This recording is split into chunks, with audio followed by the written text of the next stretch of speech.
In this video, I'm going to go over some really good items that I bet you missed at some point during your Pokémon Ruby, Sapphire, or Emerald playthrough. Items are one of the core elements of any Pokémon game, new and old. Benefits range from bringing quality of life to your experience, to giving your Pokémon a serious edge during battle. But while some of the best items in the game kind of just fall into your lap, there are a handful of others that are incredibly easy to skip by accident, without the assistance of a walkthrough or a guide. Let's find out what some of those items are, why they're good, and how to get them, so that you don't have to miss out on some really cool stuff. Let's get started.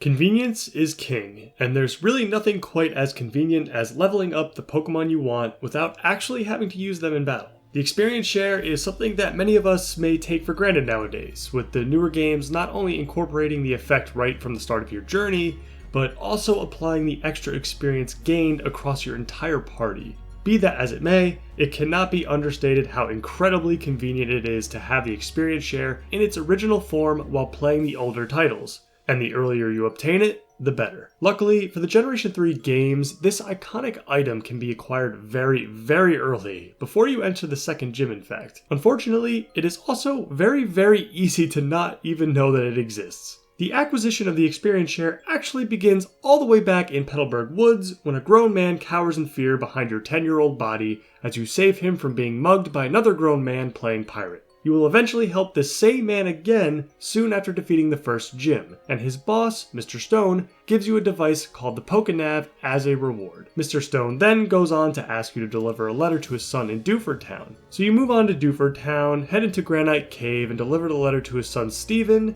and then Steven gives you the TM for Steel Wing as a reward for getting him the letter. You then go on to your second gym badge and then head over to Slateport to continue your journey. I bet that's what most players have done in their first go around of Ruby, Sapphire, or Emerald. What's misleading about this little side quest is that Steel Wing appears on the surface to be the reward, but after delivering the letter, if you backtrack all the way back to Rustboro City and speak with Mr. Stone again, he will give you the experience share as a thanks for delivering his letter. Because of how the game pushes the player forward through the story, it is incredibly easy just to move on to Slateport without thinking twice about it. But trust me, the backtracking is worth it. Acquiring the experience share before the second badge is super good. Who doesn't like having more money? No one, that's who. And you do not want to miss out on the opportunity to double your winnings after every battle. What makes money a bit more useful in Ruby, Sapphire, and Emerald lies in the game corner found in Mauville City. For 4,000 coins or 80,000 Poké Dollars a pop, you can acquire TMs for Ice Beam, Flamethrower, Thunderbolt, and Psychic. Arguably the most powerful, or at least the most sought after moves in the entire game. To make sure that you don't miss out on this item, you're going to have to do some backtracking just like you did with the experience share. Upon defeating your father, the 5th gym leader, you're going to head back to where it all began in Little Root Town. After giving mom your phone number, because let's be honest, you did not come back to visit after acquiring the Pokénav, you can talk to her again to get the amulet coin for beating up on dad. It's funny to look back on all the times someone in any Pokemon game tells you, oh, and make sure you go back to see your mom sometimes. Well, in Ruby, Sapphire, and Emerald, you should listen to them this time.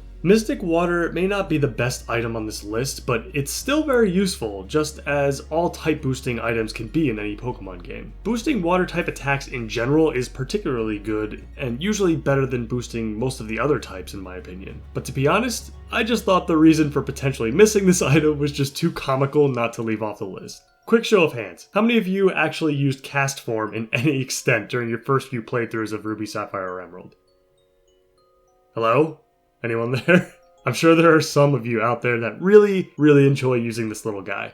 And I don't blame you. He's got a really interesting playstyle. But I'll go out on a limb here and say that most of us probably either boxed him immediately or he just gets boxed automatically due to having 6 Pokemon in our party by that point in the game. And that's typically where he will live for the rest of the playthrough. Well, as it turns out, you're not just boxing a cast form, but also what that cast form is holding, which you've probably already guessed is the Mystic Water. I just find it kind of funny that the reason most players miss out on Mystic Water is because cast form is often not used, and they end up not realizing it's actually holding something. Now that we've gone over a few held items that can be easily missed, let's quickly go over some of the TMs that fit this criteria. A physical 90 base power move with a 30% chance to poison the target? Yep. Yeah, I'll take that, thanks. The fact that this move was physical in Ruby, Sapphire, and Emerald was so nice for the likes of Crobat, Weezing, Muck, Seviper, just any poison Pokemon really. But in order to get it, you'll have to return to a place you probably didn't think you would have to go back to. That is, if you even entered this place to begin with.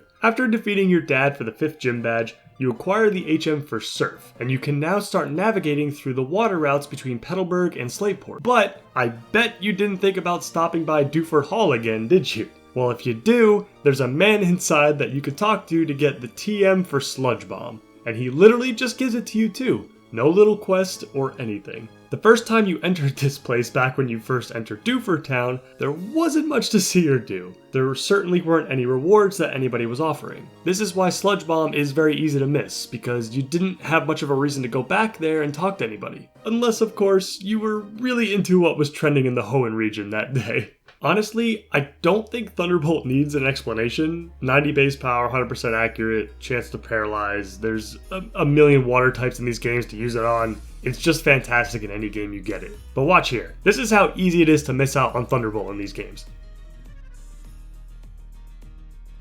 And just like that, no Thunderbolt for you. Acquiring Thunderbolt is quite simple though, as long as you don't book it past Watson. Seriously though, Game Freak really did everything they could to stick this little side mission in our faces, barring making it an actual required quest. When you return to Mauville after defeating your dad, Watson will be chilling in the middle of Mauville, and if you talk to him, you'll pick up a little side quest to visit New Mauville. A really sketchy ass project that Watson and whoever had going on underneath the city. After going to New Mauville, completing some simple puzzles, and turning off the generator, you can return to Watson and receive your reward, the TM for Thunderbolt. Definitely worth your time, especially in preparation for Winona and her flying types in the next gym. I really enjoy the playstyle that weather effects have to offer, and Sunny Day is a fun one. Boosting fire type attacks, enabling sun related abilities, and solar beaming without giving a single fuck are all nice things to play around with. But where the real value comes in laying down some hot weather in these games is cutting the damage of all water moves in half. This comes especially in handy in these games,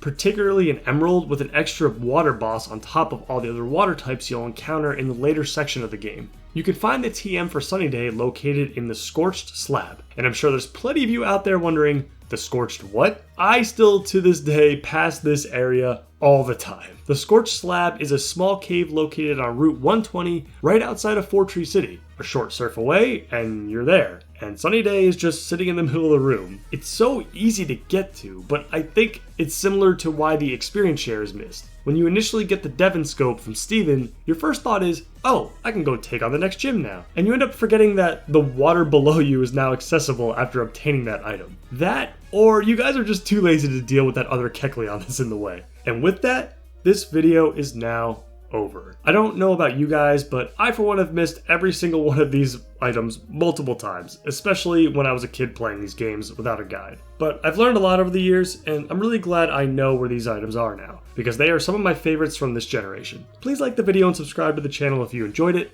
and let me know what items you've missed by accident in your Pokemon playthroughs. That's it from me. I'll see you next time.